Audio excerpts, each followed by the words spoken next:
All right. Good Saturday morning to you, or Saturday afternoon if you slept in and you're watching this later.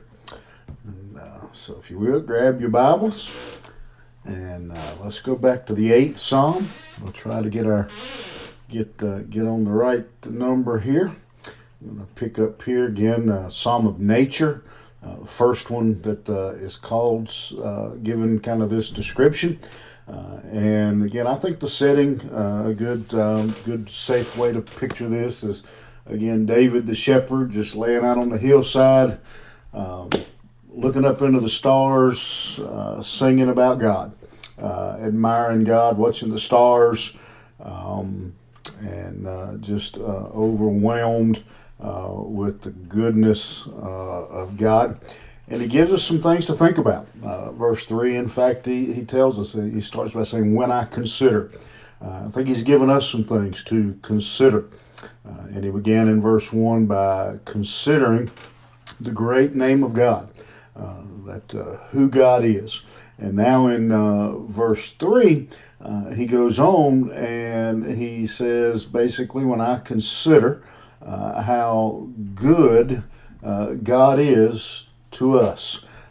It's amazing when you stop and think about it. David's going to describe here, he says, when I consider the heavens, the moon, the stars. And when you consider how limited David's knowledge would have been regarding the heavens, the moons, and the stars at the time he would have been writing this, long before telescopes and long before NASA and those things. I mean, there was some knowledge of the stars and their patterns, and some of the constellations even had names, but by and large, his understanding of the depths of the universe, the breadth of the universe, was minuscule at best.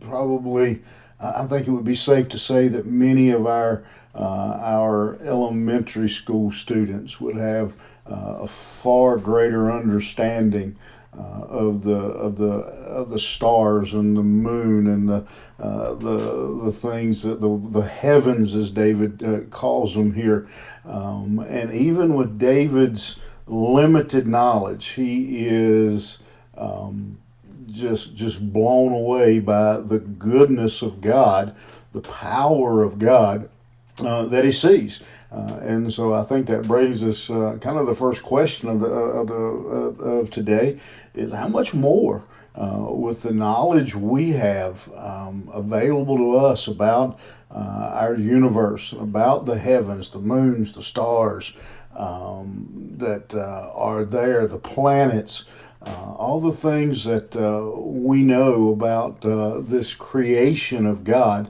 How much greater should our admiration be? And so David builds on these first two verses of singing praises to God simply because he is Jehovah, a God that desires a relationship, and a God who has created all things and still desires a relationship for us. And now he goes on building on that, and he's, again, I can only imagine he's gazing up. He says the moon and the stars, so a nighttime scene, as David, as many of us have probably done, stared up into the skies and just amazed at the handiwork of God, the beauty, the just it's words fail me. You've seen it. It's amazing to go out on a nice clear night and look up at the stars and to see the moon, and it's just amazing to see that. And David says again that reveals how great our God is. And again, David didn't have a clue about the heavens the way, again, even a young child has in our society today. And then he says something here that I think is important. He says, when I consider the heavens, when I look up and I see all that's done, the work of thy fingers. He basically says, Lord, you didn't even strain. You just kind of, you just with your fingers. This wasn't even this wasn't even a big task for you. In fact, we know that Genesis tells us that he just spoke it into existence. We put more effort into a batch of cookies than God did into the universe, into everything that we see. It's again, a batch of cookies, a pie, a cake, supper. We'll spend more time, and we'll put more effort probably into preparing supper tonight than God did into speaking this great universe into existence. That, again, several thoughts from that kind of mind. Again, it just kind of grips David and gets a hold of his heart as he just kind of, it's almost as if he pictures God sitting on his throne, just taking and just tossing the planets. It wasn't even, again, just such a his power that he placed them, and the amazing thing about that, and I can't recite it from memory, is how science tells us today that on the location of the Earth, if we were just a little closer to the sun, we would burn to death. If we were just a hair further from the sun, we would freeze to death. The orbit of the moon around the sun, or excuse me, around the earth around the sun, all so perfectly timed. The tilting of the earth on her axis to provide the seasons. It's just like David. We should be literally amazed. Again, and notice what it says there in that passage. He says, the moon and stars which thou hast ordained. Think about that. Tonight I want you to go out and look up at the sky. Presumably, it's clear enough to see. And I want you to look up there and I want you to see all those stars and know that every one of those stars is precisely where our God ordained, set aside, determined that it would be. There's no wild card up there. There's no star, there's no moon, there's no planet is hanging out doing its own thing. David says everything there was ordained and established. If there is a star twinkling I'm making something up because at 5 degrees north, however you measure stars, if there is a star at that point, it is there because God said so. I know on television they will sell you, and you can name a star, and they'll send you a piece of paper, and it'll tell you where that star is or whatever. Listen, God told that star where to be. He ordained it just by, again, the very works of his fingers. He caused them all to be and to, again, to interact. And he set the, I don't know, billions, trillions, or talk like a kid here, gazillions of stars and planets. He single-handedly placed them with a spoken word. He simply said, let it be, and there it was. What an amazing God we serve. I think that's what David was thinking. I think that's what was running through David's mind. That God, and I perhaps misrepresented when I was doing this and saying God. Now I don't think God just closed his eyes and splattered the stars. I think he took that each star hung. It is right where God placed it. It's kind of like the difference maybe in, I may get in trouble here, and a man and a woman decorating a Christmas tree. Most men, it's up, the lights are on it, good. The presents under it, but thank God for the ladies in our life who come along and say, no, you've got too many ornaments here, and we've got to straighten out the limbs and everything. God, by the power in His hands, has ordained the location of the moon and the stars. That each one of them, I believe, just like again, remember what He says in Genesis. Saw what He had done, and it was good. I think each day as He stopped. There wasn't anything. I'll be honest. All of us at some time have been working on a project, and we've looked at it and said, good enough. God didn't do that. And God didn't do that with you either. God designed you. The Bible says He knew us in our mother's wombs, and He placed us, and He placed these stars. If He put that much care into a star, how much care did He put into you? How much care does He put into that, into His favorite creation, and that's you and I. And every you've seen the pictures that they brought back from the moon landings and all the craters, and God, every bit of that. I love that word at the end of this verse, that ordained, that there is none of it by accident. There's a Grand Canyon. I know what all the evolutionists and all, I know about all their theories about all the ice and everything. Listen, if ice ran through there and created that canyon, let me tell you what, God made the ice and God told it where to flow. God ordained it. There is nothing around us that is of accident. That word ordained means that He literally created it. He made it.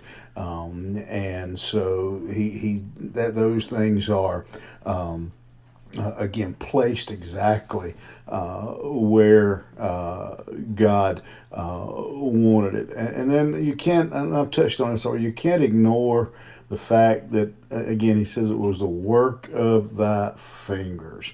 As magnificent, and the truth is, we still by and large can't explain our universe. We can't explain the things that go on around us. We've got some brilliant men and women in science, but by and large, they can't explain it. But for God, it was just the works of His fingers. He just calls it finger work.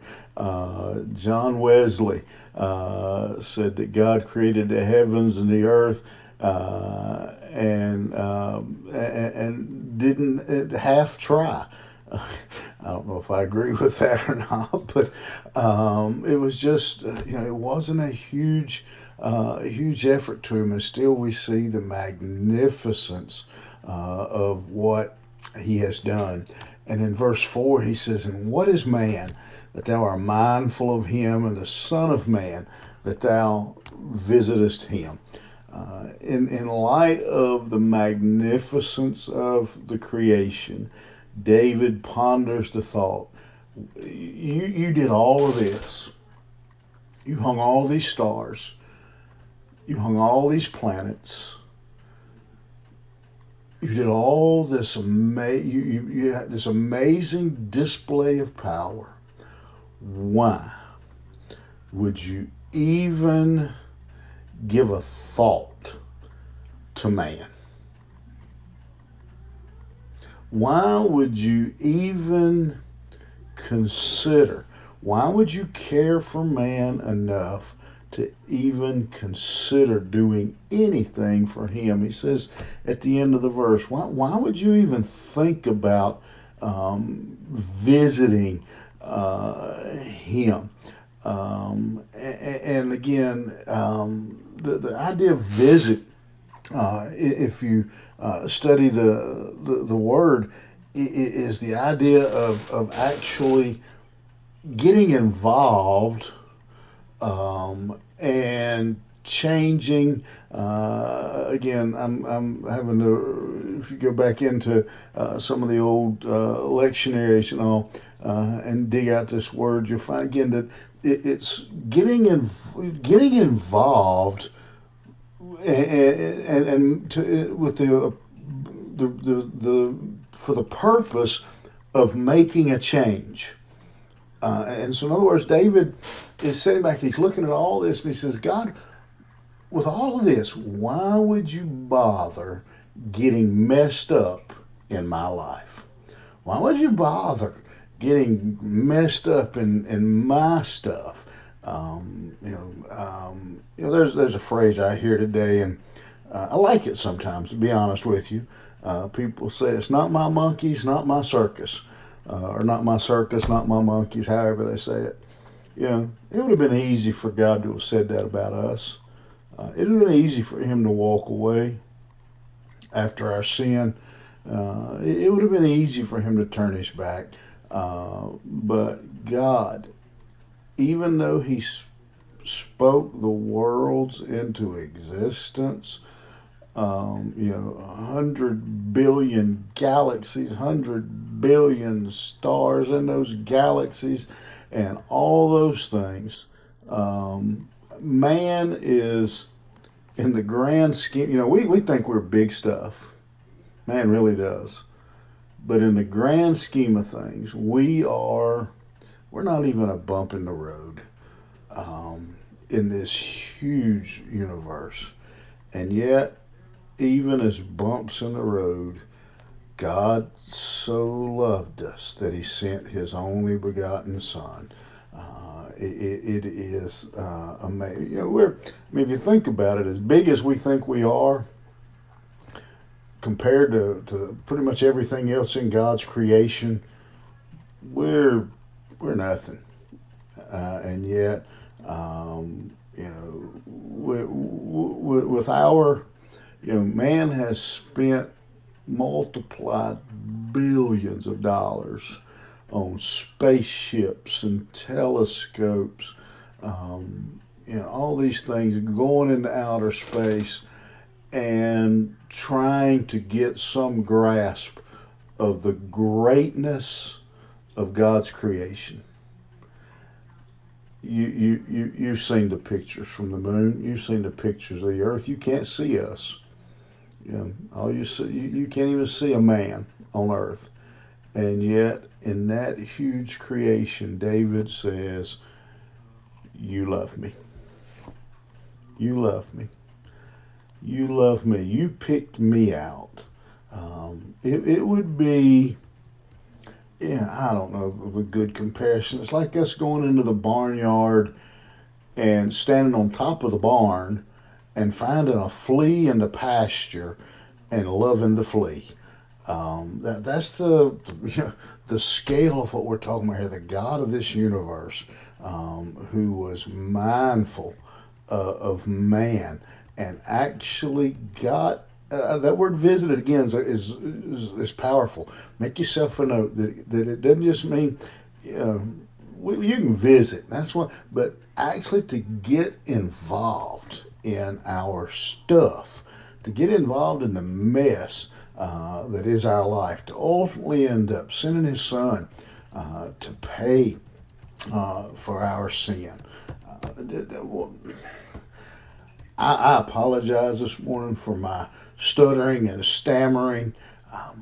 I'm not as eloquent as David, but I just want you to see this morning as we wrap up the beauty of what David says, that in this great creation, not just earth, but all the universe, God saw you, he saw me, and he loved us, and he cared for us, and he visited us. He got involved in our daily life. God wants to be involved in your stuff.